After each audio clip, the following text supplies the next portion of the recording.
Hello guys, this is UniversalGiant and welcome back for more of Let's Play Pokémon SoulSilver. In the last two episodes, we caught ourselves the legendary Lugia and explored the rest of Mount Mortar to find ourselves a Tyrogue.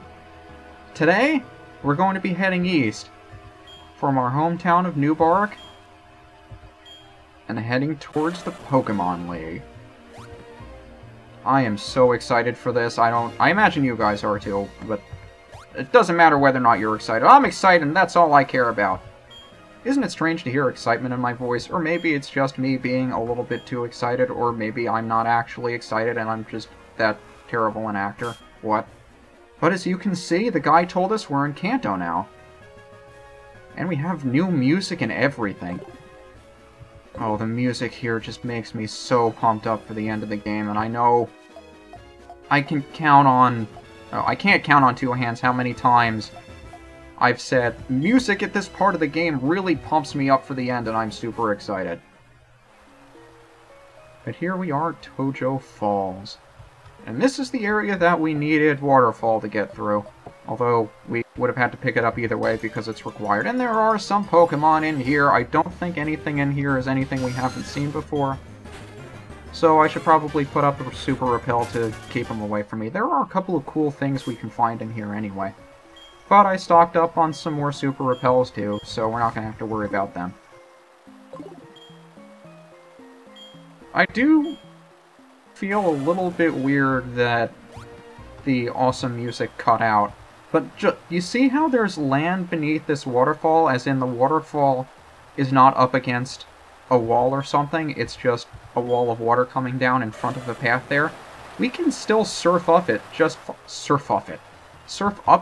fine without accidentally falling through the waterfall as we're climbing it. I don't know how Feraligatr does it, but he is awesome for it. And if we head over here, not only can we pick ourselves up a Moonstone, but you may be able to see there's a little cave behind this second waterfall over here that I honestly never knew about. A couple of rock smashable rocks and an old radio. We're not going to get into what this is for a very long time. But remember that it's there. Because we'll be back there at some point. Or more specifically, we've already been there. Oh god, the time paradox. You didn't realize there were time paradoxes in Pokemon games, did you? All in due time, my friend. But of course, we're going to have a ton of Pokemon trainers along the way. And this one I particularly remember for having all three forms of the Grass Kanto starter, Bulbasaur. So cute. Look at how cute it is! I will say, in the 4th generation, I think they got Bulbasaur and its evolution's colors really nice. They did a good job with the coloration. I don't know what jumps out at me about it. I kind of like the green on blue with the bright red eyes.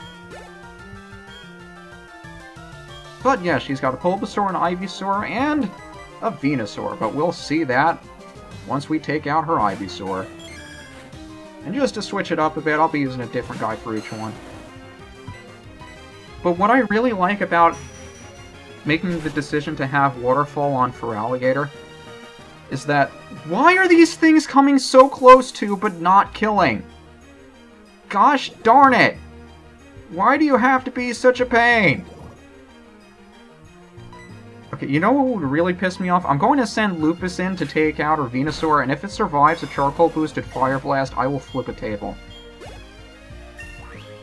Preferably not the table that's actually holding both of my computers up right now.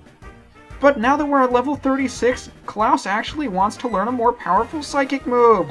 Psybeam! 65 base power may also leave the target confused, as opposed to Confusion, which is only 50 base power. If I did not take the time to evolve Eevee before it learned Confusion, this would be the first time it would learn a psychic move by level up, which is why I wanted to evolve it early. So now we will switch out to Lupus and pray to Arceus that this Fire Blast hits, because I am not in the mood to deal with you. Okay, honestly, raise your hand if you didn't see that coming.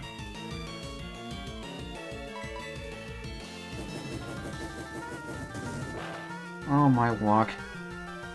It's been a really long time since I've been able to say something about my luck, or my this, or my that.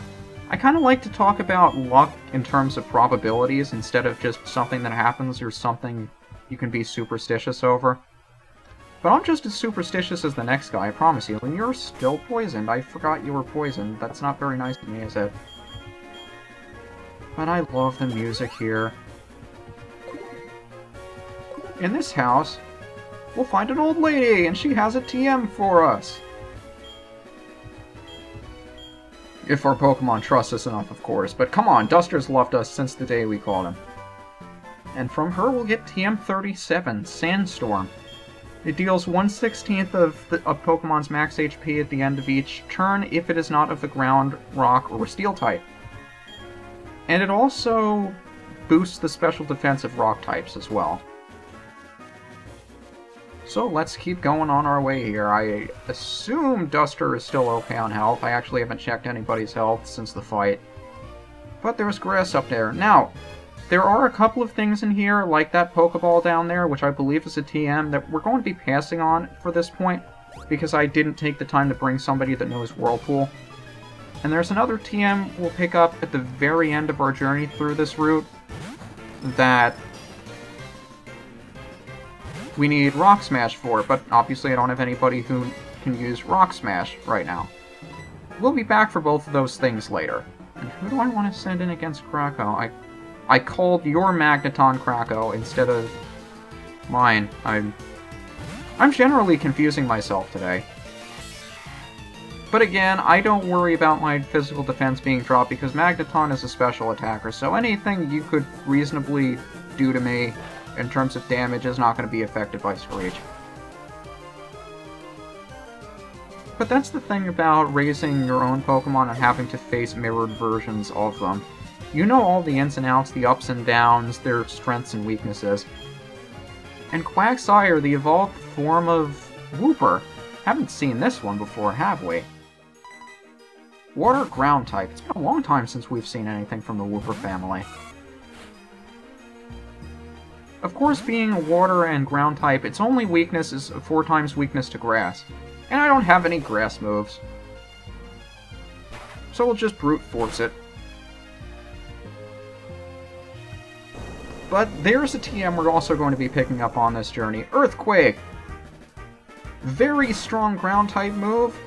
Never misses 100%. It's not like a move that'll always hit, but it has 100 base accuracy.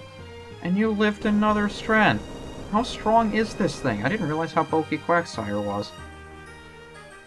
I'm really tempted to go back to using one. Or try using one. But it's another one of those Pokemon that looks different depending on its gender. I think the fins on its back will look bigger if it was a female or something, I actually forget. And here's a new one. I kind of want to leave Duster in, but I also do not want him to die. Execute. Yeah, I'll send an HCB. It probably has a Psychic move, but we should be able to knock it out. Execute is a Grass Psychic type from the first generation. It always looks really different between generations, too. I mean, I remember in the first generation, its sprite had... The one egg in the middle was enormous compared to the other ones. Oh, there's a move we haven't seen before. Leech Seed! At the end of each turn, it saps the seeded Pokemon of HP, and that HP heals the opponent. I think it's 1/8 of your max HP saps away from you at the end of each turn.